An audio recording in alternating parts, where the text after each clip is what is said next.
Waalaikumsalam, saudara-saudari yang terhormat dalam Islam.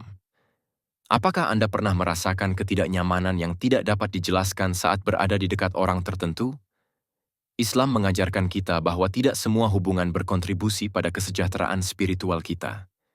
Dalam video ini, kita akan menyelami 7 tanda yang menunjukkan cara mengidentifikasi hati yang jahat dan melindungi diri kita darinya, dengan terinspirasi oleh ajaran bijak Allah dan Nabi-Nya. Melindungi diri dari keburukan untuk menjaga iman kita. Menjauh dari negatif bukanlah tindakan penolakan, tetapi langkah perlindungan bagi hati kita. Setiap hari, kita bertemu dengan individu yang kehadirannya seolah memadamkan cahaya batin kita. Kata-kata, tindakan, dan bahkan keheningan mereka bisa menyampaikan beban yang tak tertahankan. Orang-orang ini seringkali pesimis, seperti pencuri kebahagiaan. Mereka terus-menerus mengkritik, selalu menemukan celah dalam segala sesuatu yang bisa memberikan kepuasan atau kebahagiaan. Toksisitas meresap. Perilaku mereka melampaui sekadar sinisme. Ini adalah toksisitas yang meresap ke dalam hati kita dan mengganggu kedamaian batin kita. Mereka menebar keraguan, menyebarkan ketakutan, dan mencekik harapan. Terkadang, mereka memproyeksikan ketidaknyamanan mereka kepada orang-orang di sekitar mereka, bahkan tanpa menyadarinya. Kekuatan kata-kata yang baik Islam mendorong kita untuk menggunakan kata-kata yang baik karena mereka membawa cahaya. Allah berfirman dalam Al-Quran, "Dan katakanlah kepada orang-orang dengan kata-kata yang baik." Surah Al-Baqarah 283. Namun mereka yang memiliki hati gelap membalikkan kenyataan ini. Alih-alih menghibur, kata-kata mereka menghancurkan dan melukai. Mereka seringkali menyamarkan negativitas mereka di balik topeng kejujuran, berpura-pura hanya mengungkapkan kebenaran. Tetapi niat mereka seringkali jauh dari konstruktif. Peringatan dari Nabi Muhammad SAW memperingatkan kita tentang perilaku ini. Dia mengingatkan kita bahwa seorang mukmin tidak kritis, kasar, atau menyalahgunakan. Islam menghargai mereka yang membangun, bukan yang menghancurkan. Seorang mukmin sejati harus menjadi sumber harapan, dukungan dalam ujian, dan pengingat yang konstan akan rahmat Allah. Menjauh sebagai perlindungan. Menjauh dari individu-individu ini bukanlah tanda kesombongan, tetapi cara untuk menjaga jiwa kita. Negativitas itu menular. Semakin banyak kita terpapar, semakin dapat merusak iman dan kedamaian batin kita. Dikelilingi oleh mereka yang mengingatkan kita pada Allah, karena kehadiran mereka seperti cahaya dalam kegelapan. Kesopanan dan kelemahan dalam interaksi Al-Quran juga mengingatkan kita. Janganlah kamu berpaling dari manusia dengan sombong, dan janganlah kamu berjalan di bumi dengan angkuh. Surah Luqman 31 ayat 18. Ayat ini menekankan pentingnya kesopanan dan kelemahan dalam interaksi kita. Lindungi kedamaianmu. Pilihlah kata-kata yang membangun, karena setiap kata adalah tindakan yang dicatat di hadapan Allah. Bahaya iri hati. Ada hati-hati yang alih-alih terangkat oleh rasa syukur dan cinta, malah terbawa oleh iri hati. Individu-individu ini menemukan kepuasan yang tidak sehat dalam kegagalan orang lain, tidak menawarkan dukungan atau dorongan. Hati mereka merayakan dalam keheningan, bahkan secara terbuka, saat usaha orang lain gagal. Sikap ini tidak hanya merugikan, ia merupakan penyakit spiritual yang nyata. Racun cemburu Allah menegur kita dalam Al-Quran. Apakah kalian akan iri hati kepada manusia, karena apa yang Allah berikan kepada mereka dari karunia-Nya? Surah An-Nisa 454. Ayat ini menerangi kebenaran universal. Cemburu mendistorsi persepsi kita tentang kehidupan. Alih-alih melihat berkah sebagai anugerah ilahi, para iri menganggapnya sebagai ketidakadilan. Kekuatan merusak dari iri hati Nabi Muhammad SAW memperingatkan tentang racun spiritual ini, menyatakan bahwa iri hati menghabiskan amal baik seperti api menghabiskan kayu. Sesungguhnya, iri hati bukanlah sekadar emosi.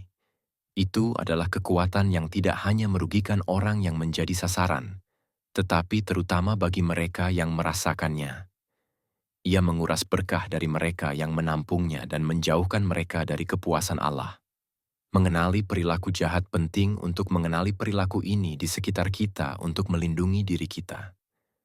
Hati-hati yang jahat dapat menyembunyikan kegembiraannya atas kegagalanmu di balik kata-kata penghiburan yang dangkal, tetapi niat sebenarnya selalu terungkap. Tetap waspada, tetapi jangan sia-siakan energi Anda untuk menghadapi mereka. Hati yang dimurnikan oleh Allah. Ingatlah bahwa Allah adalah pemberi berkah. Cemburu orang lain tidak mengurangi apa yang telah Dia berikan kepadamu. Ingat juga ayat ini. Dan janganlah kalian iri hati terhadap apa yang Allah berikan kepada sebagian dari kalian lebih banyak. Surah An-Nisa 4:32. Ini mengajarkan kita untuk mengarahkan hati kita kepada Allah daripada terjebak dalam perbandingan yang tidak berguna. Ghibah dan adu domba, perusak jiwa. Beberapa perilaku, meskipun umum, adalah di antara yang paling merusak bagi jiwa dan masyarakat. Ghibah dan adu domba adalah salah satunya. Individu-individu ini didorong oleh rasa ingin tahu yang jahat, menikmati mengekspos kekurangan orang lain. Mereka mungkin tidak menyadari bahwa setiap kata yang diucapkan meninggalkan jejak abadi di hati dan hubungan.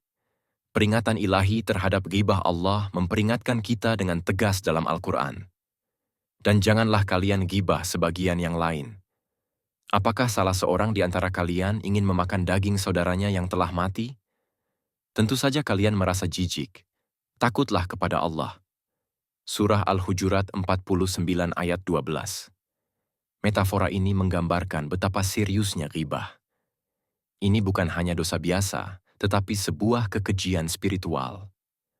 Pembelaan terhadap kehormatan orang lain ghibah seringkali terselubung di balik alasan berpura-pura hanya mengekspresikan kebenaran atau berbagi pendapat. Namun bahkan kata-kata yang beralasan menjadi racun ketika dibagikan dengan niat untuk menyakiti. Islam menghargai martabat setiap individu dan ghibah melanggar prinsip dasar ini. Melindungi kehormatan orang lain, Nabi Muhammad SAW bersabda, "Siapa yang melindungi kehormatan saudaranya, Allah akan melindunginya dari api." Hadis. Ini mengajarkan kita pentingnya menjaga kehormatan orang lain, bahkan saat mereka tidak ada. Diam menghadapi ghibah adalah tindakan ibadah. Bahaya adu domba, di sisi lain, menyulut api perpecahan dengan melaporkan kata-kata di luar konteks atau melebih-lebihkan fakta. Ia membagi keluarga, menghancurkan persahabatan, dan mengganggu kedamaian dalam komunitas kita. Allah memperingatkan kita tentang perilaku ini dalam Al-Quran. Celakalah setiap pengadu domba, penyebar fitnah. Surah Al-Humazah 104 ayat 1. Peran mukmin sebagai pembangun perdamaian mukmin harus menjadi penjaga perdamaian, pembangun jembatan dan pelindung hati. Ketika diskusi ghibah muncul, ingatlah, mereka yang berpaling dari kata-kata yang tidak berguna adalah hamba-hamba yang sejati dari Yang Maha Penyayang. Surah Al-Furqan 25:72. Bahasa yang baik dan niat yang murni. Belajarlah untuk melindungi hatimu dengan menghindari percakapan yang toksik dan pastikan untuk menjadi teladan integritas. Gunakan kata-katamu untuk menenangkan, mendorong, dan mendamaikan.